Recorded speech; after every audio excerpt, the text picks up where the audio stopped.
Throughout the Hebrew Bible, we find references to the condemnation of human sacrifice. From the binding of Isaac in Genesis to the outcry from Yahweh himself in Jeremiah 19:5, the Old Testament definitely portrays Yahweh as a God who is opposed to this horrific practice. Or as Yahweh would put it, "Something I did not command or decree, nor did it come into my mind." But scattered throughout these texts, we find clues to a different story, one where Isaac didn't come down off that mountain, and tales of Yahweh accepting the lives of children in return for favors granted to the parents, such as the case of Jephthah's daughter. And buried within all of this are stories of the Molech offerings, the casting of children into a fire to be consumed for the delight of some bloodthirsty deity dwelling within a cave. But who was this God who asked for children to be burned for his delight? Was it Yahweh himself? I'm your host, Jason, and you're listening to Dragons in Genesis. In this, our third episode on the book of Isaiah, we'll be covering chapters 28 to 39, which will conclude the first section of the book, often referred to as First Isaiah. This portion can be divided into 5 parts. Chapters 28 to 31 contain oracles about the Assyrian invasion. Chapters 32 and 33 concern the kingship. 34 is an oracle about Edom, and 35 concerns the salvation of Israel. Finally, chapters 36 to 39 contain a collection of historical material, such as the actions of Hezekiah and Isaiah during the Assyrian siege of Jerusalem. Let's get started. Chapter 28 begins with a prediction of the destruction of the hilltop city of Samaria in the northern kingdom of Israel. The city is depicted as garland on the head of a hilltop, and Yahweh is presented as a storm god, bringing hail and floodwaters to destroy the city.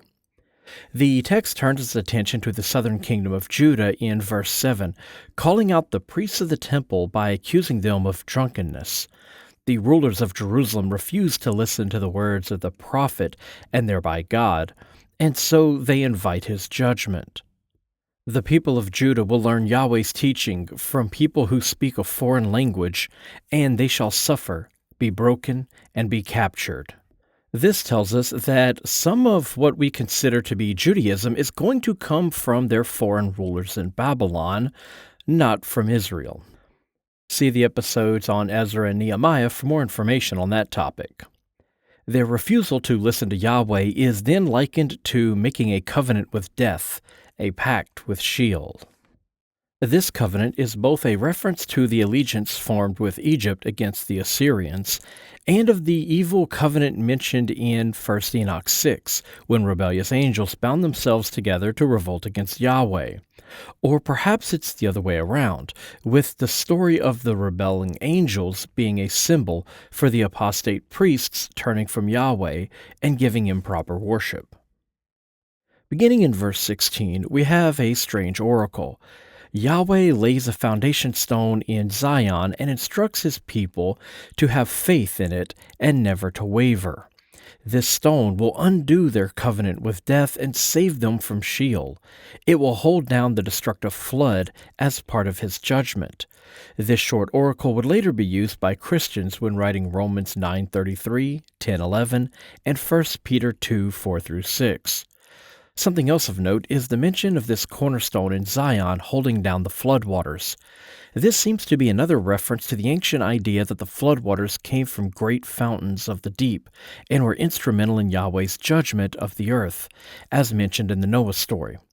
This subterranean ocean, called the Tehom, was held back by a great capstone placed by Yahweh as part of his covenant with Noah to never again flood the world. Upon this rock, Solomon would build Yahweh's temple, and the annual atonement sacrifice would maintain the integrity of this covenant and keep the earth from destruction. See episode 36 for more information on that topic. It was for this reason that sectarian Jews who wrote books like Enoch were so concerned. As rituals were no longer being performed correctly, the integrity of this covenant was weakening and the creation would surely be destroyed. See episode 52 for more info on that idea.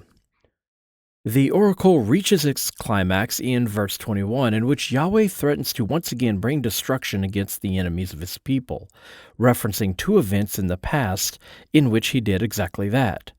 The first was when he attacked the Philistines on Mount Perazim, bursting through their lines like a flood, which served as an etiological tale for the naming of that particular river crossing. This event occurred in 2 Samuel 5, which I covered in episode 44, in which Yahweh is called Baal. The second event is mentioned in verse 21, when Yahweh attacked the Amorites in Joshua 10, defeating them with hailstones.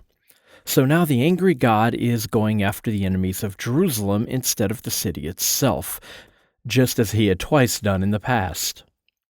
The chapter ends with the parable of the farmer, in which Yahweh's deeds are likened to, well, a farmer. It's presented as a series of rhetorical questions concerning the actions of a farmer.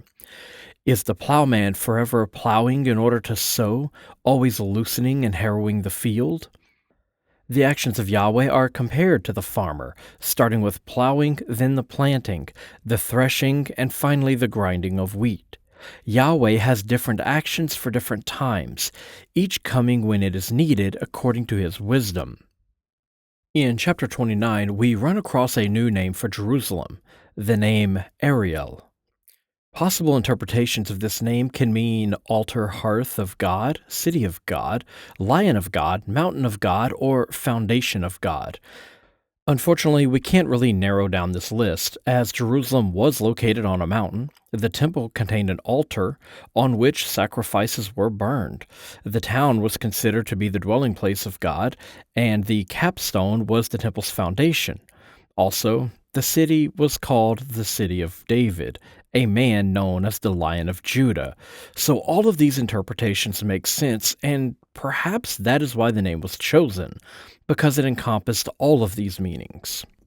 The text then elaborates on Yahweh's plans to judge his holy city, by equating his arrival with David's when he attacked the city in 2 Samuel 5, when it was still home of the Jebusites.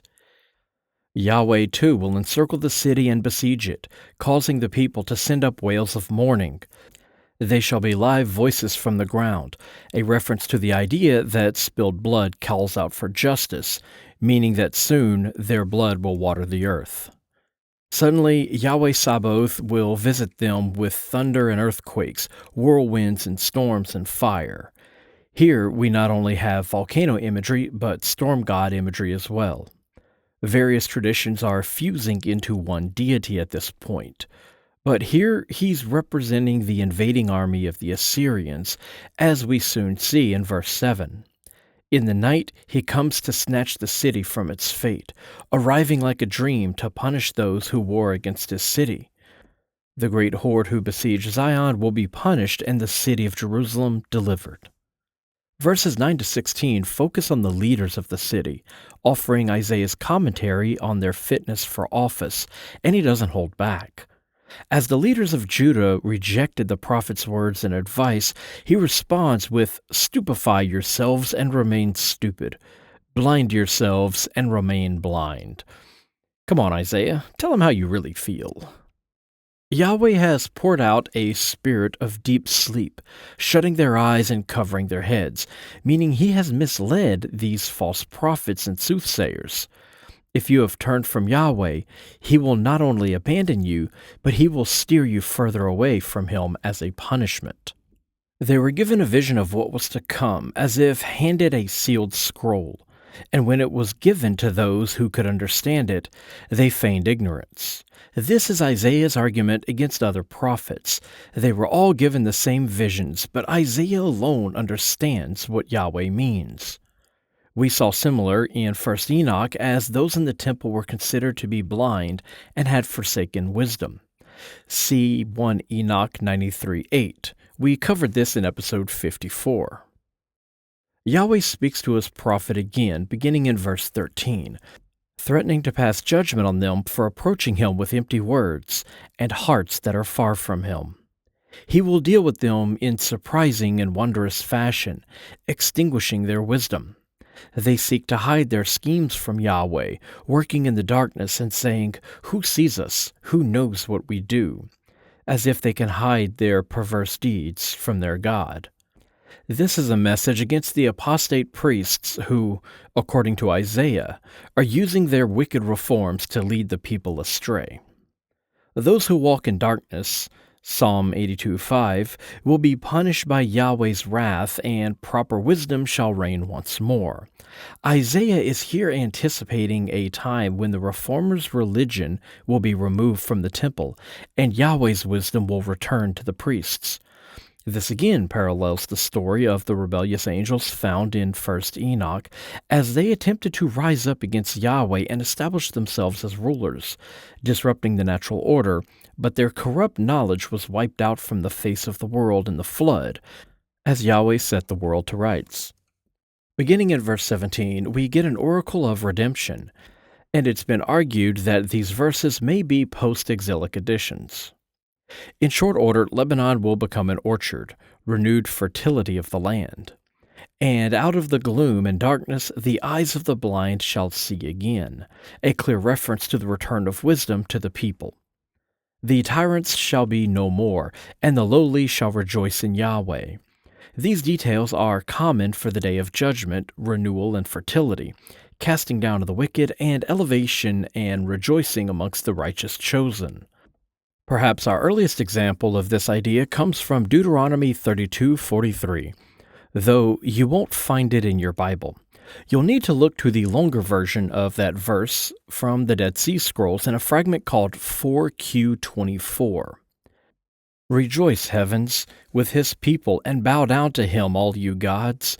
For he will avenge the blood of his sons. He will take vengeance on his adversaries and avenge those who hate him, and will make atonement for his land and for his people. Yahweh, who redeemed Abraham, says that Israel shall no longer be ashamed. We need to stop here and take a look at this line in verse 22.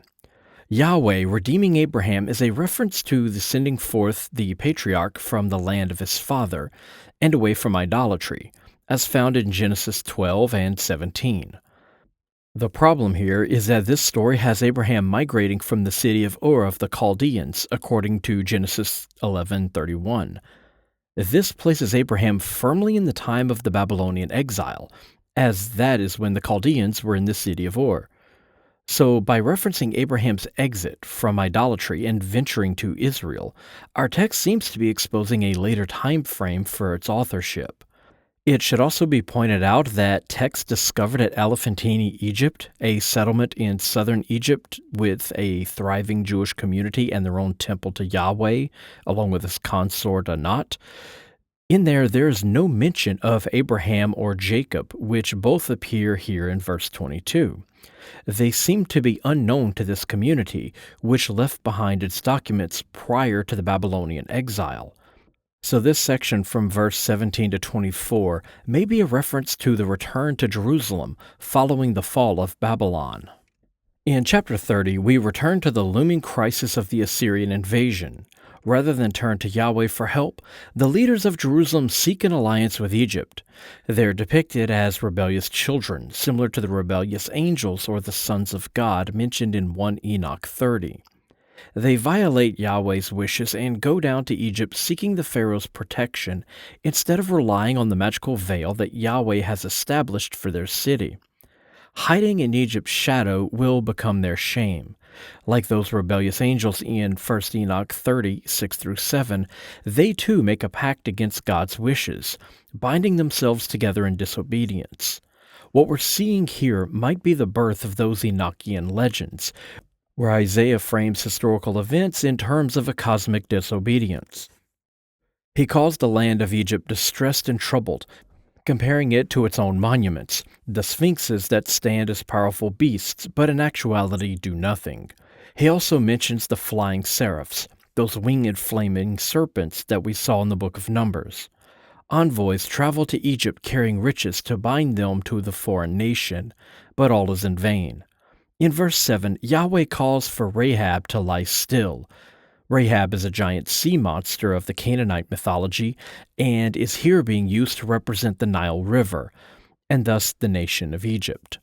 As Jerusalem seeks a pact with a destructive force, they are ignoring the greater power of Yahweh, who can not only defeat the great beast, but can now simply boss it around. This is part of the long-standing tradition where the primordial beast, which once predated the gods, are now reduced to the playthings of Yahweh. See the episodes on Job where Leviathan, once the great enemy of the gods prior to the creation, becomes just a created animal meant for Yahweh's sport as he wrestles the beast for fun.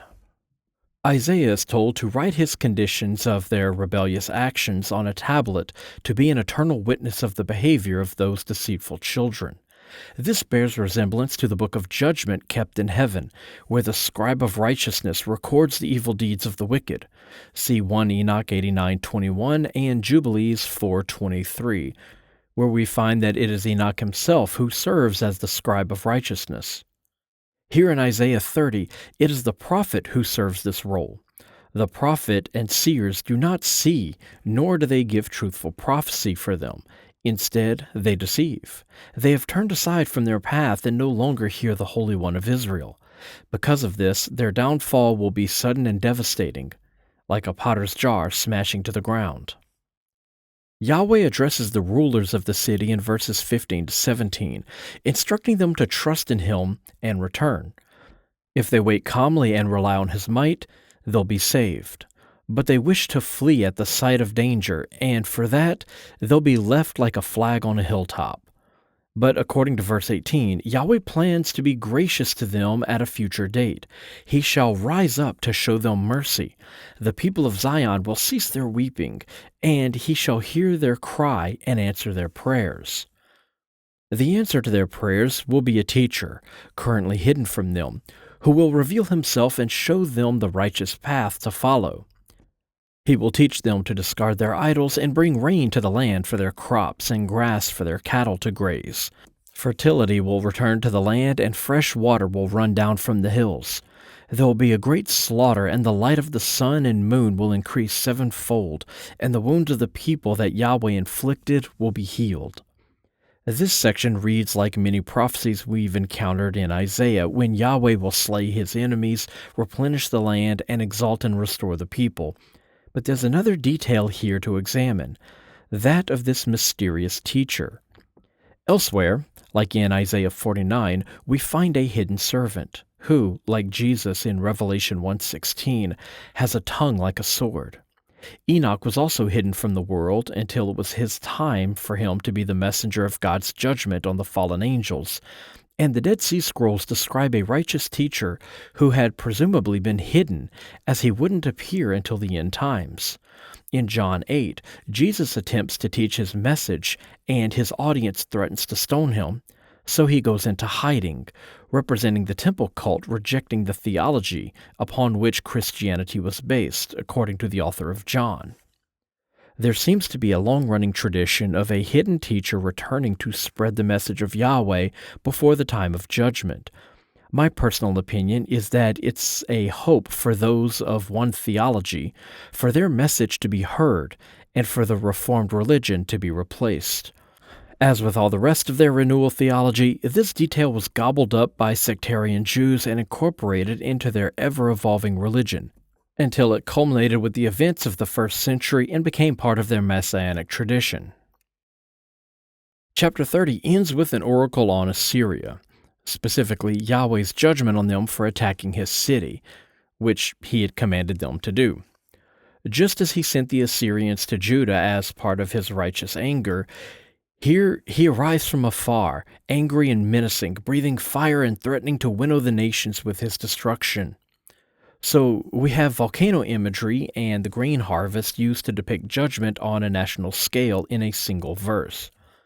The people of Zion will sing and feast, and Yahweh will make His voice heard as He swings down His arm against His enemies, consuming them with fire and storms, another combination of volcano and storm god motifs. Yahweh's thunderous voice will shatter the Assyrians as He wages His war against them. His Tophet has been waiting as it was prepared for the king, a deep and wide fiery pit filled with the breath of Yahweh that streams with burning sulfur. Now this part we definitely need to discuss. Yahweh is here depicted as a fire-breathing monster who wishes to cast the Assyrians into a fiery pit belonging to the deity, and this pit is called a Tophet. So what is this Tophet? Tophets are sites discovered all across the Mediterranean, but in this case, one near Jerusalem in the Hinnom Valley, which was mentioned in 2 Kings 23:10 and 16:3, where Israelites offered human sacrifices, called Molech sacrifices, to their god. In the past, this had been interpreted to mean sacrifices offered to a god named Molech, but that doesn't seem to be accurate, especially in light of verses like Isaiah 30:33, where the site belongs not to Molech, but to Yahweh. In fact, Molech doesn't even seem to exist as a deity within the pantheon. A Molech was a burnt human sacrifice to a deity, not a deity who accepted human sacrifices. So, when we read that someone offered a Molech sacrifice, as in the above verses in 2 Kings, they're sacrificing a human by burning them, and those humans are being sacrificed to whichever god those people worship. In the case of 2 Kings 16:3, Ahaz sacrificed his son to Yahweh, as the Tophet where he made that sacrifice belongs to Yahweh, as we see here in Isaiah 30:33. And Yahweh is here again mentioning his site for burnt human sacrifices, or Molech sacrifices, as a way of saying he is claiming the lives of the Assyrians. This location is mentioned in 1 Enoch 27:2, where the archangel Raphael informs Enoch that those who speak against Yahweh are thrown into the flames as their place of judgment. If you want more information on the topic of human sacrifice in Israel being offered to Yahweh, I would suggest Heath Durrell's book, Child Sacrifice in Ancient Israel. Also, it's pretty hardcore that Yahweh is vomiting out a stream of burning sulfur to fill the pit where these human sacrifices are to be held. And it makes me wonder if there was once a statue of the god with an open mouth filled with burning coals or something. The first 6 verses of chapter 31 contain another oracle against the alliance with Egypt. As was the case before, Isaiah warns against putting trust in Egypt's military power instead of relying on Yahweh. Because they have done this, Yahweh will bring disaster to them. The Egyptians are mere humans, not gods, and Yahweh shall make them stumble, just as he punishes the people of Jerusalem for failing to trust in him. But it won't be all bad, because Yahweh will still protect Mount Zion, descending over the mountain and hovering there to shield the city and deliver it from the danger that he brought. So the residents must return to their Lord and put away their idols of silver and gold, which their hands have made. The enemy Assyrians are depicted as wicked shepherds who have gathered against Judah, which should be familiar to my listeners as they appeared in the book of Enoch. The leaders of nations were depicted as 70 shepherds who ruled over all the world, and some of them turned on Israel, only to be cast down into the fiery abyss mentioned in the previous chapter. This appears in 1 Enoch 89-90. Yahweh here appears as a shepherd over Israel and also a lion, as mentioned in verse 4, standing guard over his nation, which was given to him by his father El-Elyon in Deuteronomy 32:8. This same scene where Yahweh stands as a lion against evil shepherds appears again in Jeremiah 25:33-38, and we'll see it again in John 10:11, when Jesus, playing the role of Yahweh, the Good Shepherd, is the new guardian of Israel. We're then told in the final verses of this chapter that Assyria will fall by a sword which wasn't wielded by human hands. This is reminiscent of the angel of death seen in 1 Chronicles 21:16, who was sent to punish the Israelites when David conducted the census that Yahweh had instructed him to conduct. David looked up and saw an angel of the Lord standing between heaven and earth with a drawn sword in his hand extended over Jerusalem. And again, at the end of the chapter, we're told that Yahweh was a sacrificial fire in Zion. The message is clear. Yahweh is going to claim the Assyrian army as a human sacrifice. Chapters 32 and 33 contain oracles about the divine kingship in Jerusalem. The king of a nation was linked with the prosperity of the land and their patron deity. This section begins by announcing that a king will rule justly, a theme we saw repeatedly in the Psalms, such as Psalm 72. Kings were expected to protect the poor and the widows, uphold the laws, and issue wise decrees. The kings here are to be a shelter from storms and also bring rains to the parched land, offering safety and prosperity to the nation, just as Yahweh does. It then tells us that fools will no longer be called noble, nor the deceiver called honorable. Essentially, this section is presenting us with the ideal behavior of a king, and following it up with a promise that the current disorderly state will be undone and the roles will be reversed. In verses 5 to 6, we see a character called the Fool, who represents the wicked and ignorant among the people and the rulers. We've encountered this idea in the Proverbs episodes. This is an archetypal villain meant to represent all that is wrong with society and government. He leads the righteous astray and speaks falsehoods. He's godless and perverse and ignores the plight of the needy. He's also a symptom of a larger problem, that of a failing society. By contrast, the noble, as we learn in verse 8, do noble deeds. The women of the city are complacent, though their confidence will soon be shaken. But this might not be a reference to just any women. This might refer to a class of priestesses within the city. We discussed the possibility of this in episode 80 when we covered the Song of Solomon. They should tremble with fear, stripping themselves bare and beating their breast, typical behavior for someone lamenting their situation. The fortified palace of Jerusalem will be forsaken, the towers will be emptied, the city will be a wasteland until the Spirit from on high pours out blessings upon them, meaning prosperity will return with the return of the just rulers. The result of justice will be peace and security in the land forever. These are the things Isaiah promised if the rulers would trust in Yahweh instead of rebelling against him and placing their trust in foreign alliances. While chapter 33 concerns Assyria and Yahweh's intervention to deliver Jerusalem from destruction, it's also a chapter concerning the expiation of sins as part of their annual renewal ritual, as we'll see by the end of the chapter, with Assyria's overthrow being used to represent the purification of the city.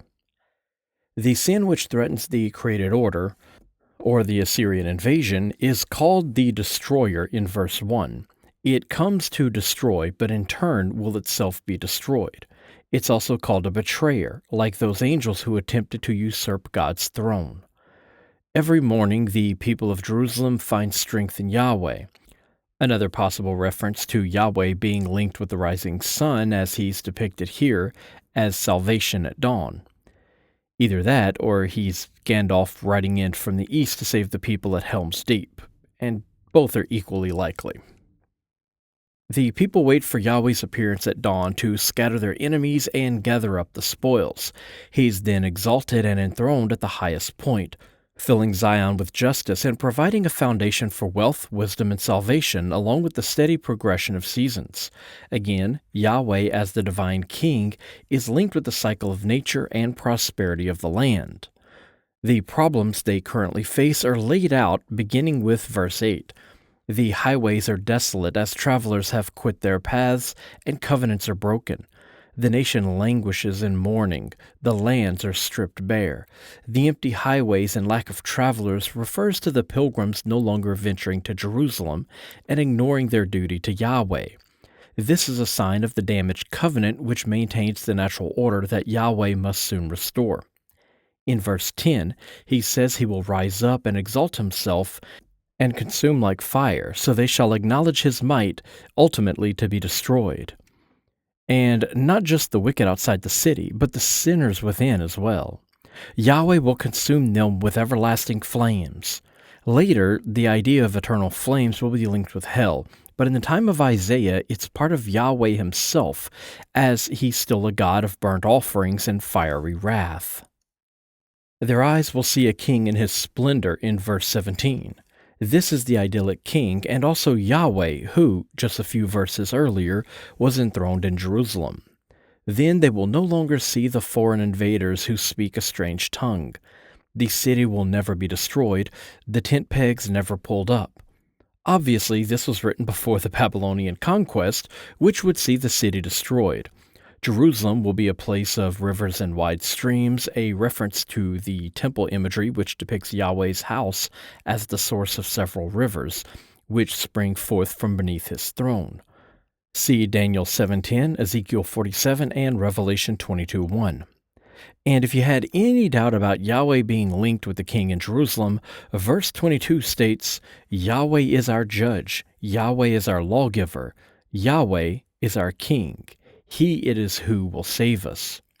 Finally, in verse 24, the chapter concludes by stating, no one who dwells there will say, I am sick. The people who live there will have their sins carried away. Yahweh has now fulfilled his role as Savior by delivering Jerusalem from foreign enemies, internal corruption, a damaged environment, and even their own sins, which he has taken upon himself to carry away as he goes up to the highest point near Jerusalem, which kind of reminds us of the Jesus story. Chapter 34 brings us the oracles against Edom. This section might come from the time of the Babylonian exile when the Edomites occupied the southern portion of Judah after the residents of Judah had been dragged away to Babylon. We find a reference to this in 1 Esdras 4:50 when we're told that the Edomites were to surrender those villages they took from Judah at that time. The chapter describes the day of Yahweh and his impending judgment against the angels of heaven who serve as patrons of the nations. This chapter opens with a call for all the people to gather and listen, possibly indicating this had liturgical use. The audience is told that Yahweh is angry with all the nations of the world and against their angelic leaders.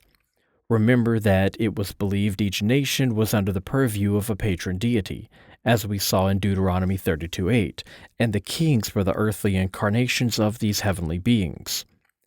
Yahweh is giving up these rulers to be slaughtered, and their corresponding angels shall likewise die, withering away like figs on a tree. The fate of rebellious angels is to suffer the fate of mortals, and it's symbolized with the withering of figs, as seen later in the Gospels in a parable about the Jewish people turning away from Yahweh. It should also be noted that the imagery presented in Isaiah 34:4 will be recycled in Revelation 6:13-14, when the sixth seal is broken, and could also be the inspiration behind Mark 13:25. Yahweh then says, when my sword has drunk its fill in the heavens, it shall come down upon Edom for judgment, upon a people under my ban. First, the day of judgment begins in heaven and concludes with his wrath on earth. The slaughter of people on earth is to be like a great sacrifice, as Yahweh's sword will be sated with blood and fat, the two parts of animals that were offered to Yahweh in the temple sacrifices. See Leviticus 3:1-4.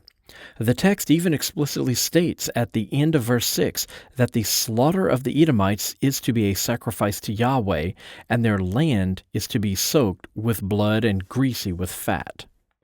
We return to the scenes of burnt offerings in verse 9, as we're told Edom's streams will run with burning pitch and sulfur, the entire land consumed by flames and smoke, burning forever, never again to be inhabited. It shall become home to owls and ravens, and Yahweh will measure it with a line of chaos and confusion. We saw this in 1 Enoch during the third parable, when a group of angels were stretching out measuring lines over the earth to gather information for Yahweh concerning his judgment. And the words used here in verse 11 for chaos and confusion are tohu and bohu, the same words used in the creation story of Genesis 1, when describing the primordial chaos, words sometimes rendered as formless and void. So Yahweh's plans concerning his earthly judgment are to revert the world to a pre-creation state, just as he had done during the flood story.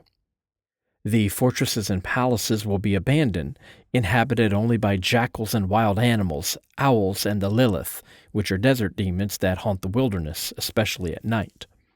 The chapter ends by instructing the prophet to read through the book of the Lord to see that all these things shall come to pass, because Yahweh has decreed it. His hand has measured out their allotted portions, just as El Elyon had measured out the land and distributed it to his many sons in Deuteronomy 32:8. Then the people of the land shall dwell there and possess it forever. This reading of a book possessed by Yahweh in preparation for the day of judgment was seen in 1 Enoch 89. Following the day of judgment in chapter 34 comes Israel's deliverance and reward in chapter 35.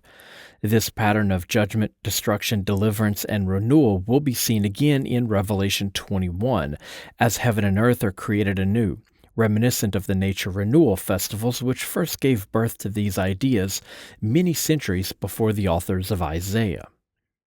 This chapter is perhaps taken from those nature renewal festivals. The summer heat and cooling rains of autumn appear in the opening lines as Israel is described as a parched land that will soon rejoice in bloom, as it is blessed by the glory of Yahweh. The blind, lame, deaf, and dumb shall be healed in verses 5 through 6, and while this may indicate the renewal of life in the land, it also carries with it another meaning. The words used here are similar to 4 kinds of celestial beings. We find a reference to the blind and lame as guardians of the city of Jerusalem in 2 Samuel 5, verse 6. These may have been similar to the monstrous statues that guarded the gates of many ancient cities. And throughout the Gospels, these particular maladies will be repeatedly referenced. The dry burning sands will become pools as water springs from the ground, and the people ransomed by Yahweh shall return to the land and sing as they enter Jerusalem. The final section of 1st Isaiah is a historical narrative that parallels the events of 2 Kings 18-20, when Sennacherib of Assyria invaded Judah and besieged Jerusalem, and King Hezekiah asked Yahweh to intercede on his behalf. It is interrupted by a psalm of thanksgiving that was inserted to serve as Hezekiah's prayer. There are some differences, such as Hezekiah's surrender to Sennacherib in 2 Kings 18:14-16, which is absent from this section of Isaiah.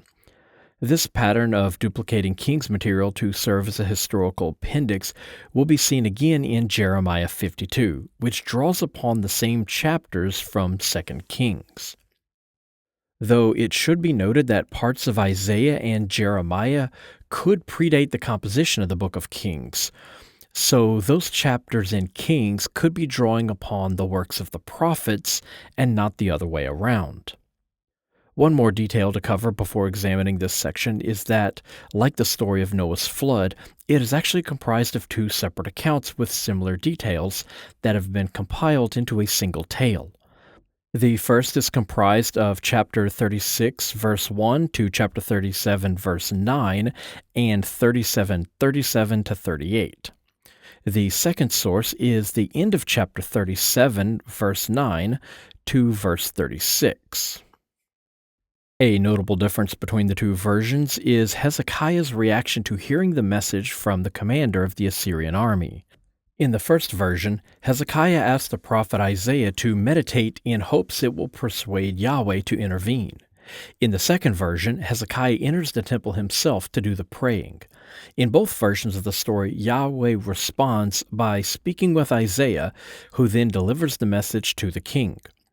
In the first version, Yahweh's response is given in 37:5-7, and in the second, it appears in 37:21-35. Chapter 36 begins with Sennacherib and his Assyrian army capturing multiple cities in Judah and sending his commanders to treat with Hezekiah in Jerusalem. He asks Hezekiah who he trusts to keep his cities safe, and if he believes his words can do more than military might. Does the king trust that Egypt will aid them, or does he trust in Yahweh? He points out that Hezekiah himself ordered the removal of the hilltop shrines and altars, indicating that the shrines which had been removed belonged to Yahweh, not foreign gods, as this may have weakened Hezekiah's relationship with Yahweh. Because of their removal, the city no longer enjoys Yahweh's protection. He then offers a wager with King Hezekiah. He will give Jerusalem 2,000 horses if they can find enough soldiers to ride them. This boast that they have more horses to spare than the city has fighting men illustrates the dire situation the city has found itself in, especially since Yahweh himself instructed the Assyrians to go up and destroy Judah. He announces to the defenders on the wall that Hezekiah can't save the residents of the city, and they shouldn't foolishly place their trust in Yahweh, as none of the gods from the other lands managed to save any of them from the invading army. The officials tear their garments and report the words to King Hezekiah at the end of the chapter. The beginning of chapter 37 records Hezekiah's reaction as he goes to the temple and requests Isaiah speak to Yahweh, and is told that the king of Assyria has blasphemed Yahweh by taunting him and will return to his land, where he will fall by the sword. We then pick up the thread in verse 37 as the Assyrians break camp and depart for Nineveh. When Sennacherib was worshipping in a temple, he was killed by his own sons, and Esarhaddon took his place. We then look at the second version of the tale. It begins with the king of Assyria learning of Tirhakah, the king of Ethiopia, marching out to fight against the Assyrians. So he sends messengers to Hezekiah warning him against trusting in Yahweh for deliverance. Don't let your God deceive you by saying that Jerusalem won't be handed over to the king of Assyria. He goes on to remind Hezekiah that they've already conquered every other land they've invaded, and the gods of those other lands all failed to protect them. I'd like to point out here that this is obviously a religious polemic written by the Judean authors, and not anything that the actual king of Assyria would have said. If there were a choice between trusting in a patron deity or a foreign alliance, the Assyrians certainly would have told Hezekiah to trust in Yahweh instead of an Egyptian alliance, as they had already defeated the patron gods of every land they'd conquered but not yet faced the Egyptians. Rather than send for Isaiah, Hezekiah went into the temple himself and spread the letter from the Assyrian king before Yahweh and began to pray. Yahweh Sabaoth, God of Israel, enthroned on the cherub. He begins in verse 16, You alone are God over all the kingdoms of the earth. This is a clear reference to the winged cherubim throne and the idea that Yahweh rules over the other patron deities of the world, who in turn rule their respective nations. He goes on to remind Yahweh that Sennacherib has taunted the god and even destroyed the gods of other nations, casting them into the flames. So he asks Yahweh to spare them this fate and defend himself from the invading army. Yahweh responds, though he delivers his words through Isaiah instead of speaking directly to Hezekiah. He will deal harshly with the Assyrians, who have attempted to raise themselves up on high against Yahweh. They have insulted the mighty God, and because they rage against him, he shall rage against the army. He will place a hook in their nose and a bit in their mouth and force them to depart his land.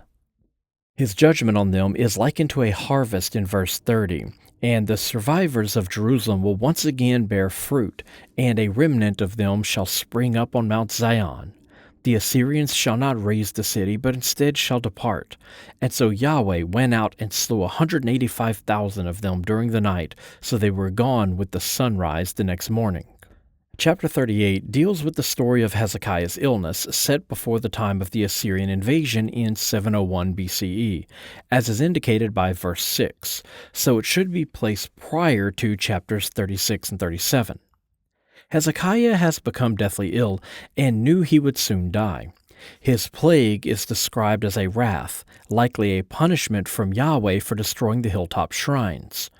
Yahweh, speaking through Isaiah, instructs the king to put his house in order as he will not be recovering from this illness. The king began praying to Yahweh, reminding his God of his faithfulness, and stating that he believed he had been doing good in the eyes of Yahweh. This may be attempting to justify the closure of the shrines and consolidating worship in the Jerusalem temple. Yahweh then told Isaiah to inform Hezekiah that he will allow the king to live another 15 years and deliver him from the hands of the invading Assyrians, acting as a shield to the city. He will prove his deliverance of Hezekiah by giving the man a sign, working a solar miracle. On the terrace of the palace was a great sundial called the Terrace of Ahaz, and Yahweh would walk back the shadow of the sundial 10 steps, essentially reversing the sun's course in the sky, just to show he was serious about healing the man. Of course, he could have just healed him, but this is a sun god, and working miracles involving the sun is sort of his deal. Remember the stories of Moses and Joshua. The story suddenly switches to a Thanksgiving psalm which has been inserted here.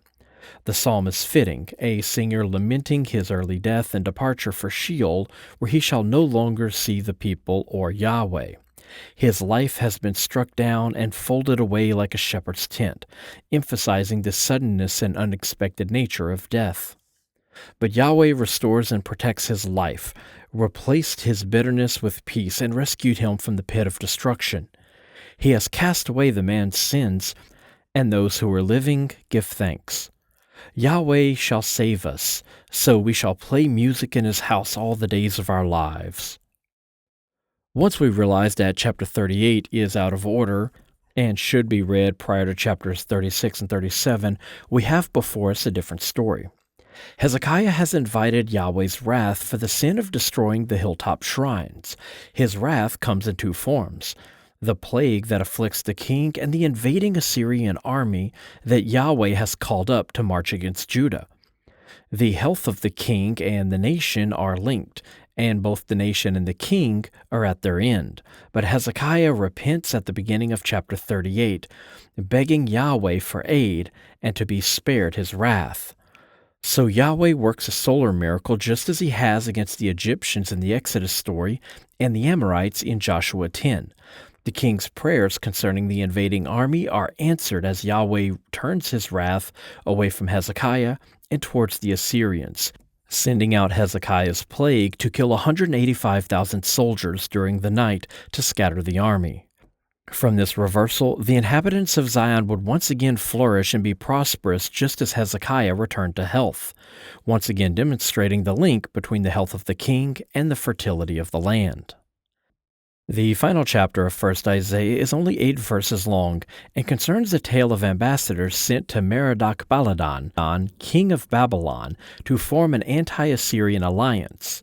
The king of Babylon from 721 to 710 BCE, and then again from 704 to 703 BCE, sends messengers bearing gifts to Jerusalem. When they arrived, Hezekiah showed them to his treasury to display his silver and gold, along with the full contents of his armory, so they not only know of Hezekiah's vast wealth, but also of Jerusalem's defenses. Upon their departure, Isaiah went to the king and asked what the ambassadors wanted of him. Hezekiah told the prophet they had come from Babylon, and he had shown them all that he possessed. When he heard this news, Isaiah delivered an oracle, stating that a day would come when the Babylonians would return to crush Jerusalem's defenses and carry off the vast wealth that Hezekiah had shown them. Even his descendants would be made into palace servants in Babylon, as the people too would be taken. But that would come at a later time, as Hezekiah would know peace during the remainder of his life. This chapter is of course written after the time of Isaiah and Hezekiah and is meant to serve as a bridge between the earlier writings of 1st Isaiah and the post-exilic writings of Deutero-Isaiah, which we'll be covering in the next episode. And this also serves to conclude our 3rd episode on the book of Isaiah. That's going to wrap it up. You can help the show by giving a review on iTunes or your favorite podcast app, or by heading over to dragonsofgenesis.com, where you can find links to donate, join my Patreon, send books from my wish list, find a list of recommended reading, and get information on the latest episodes. And as always, thank you for listening.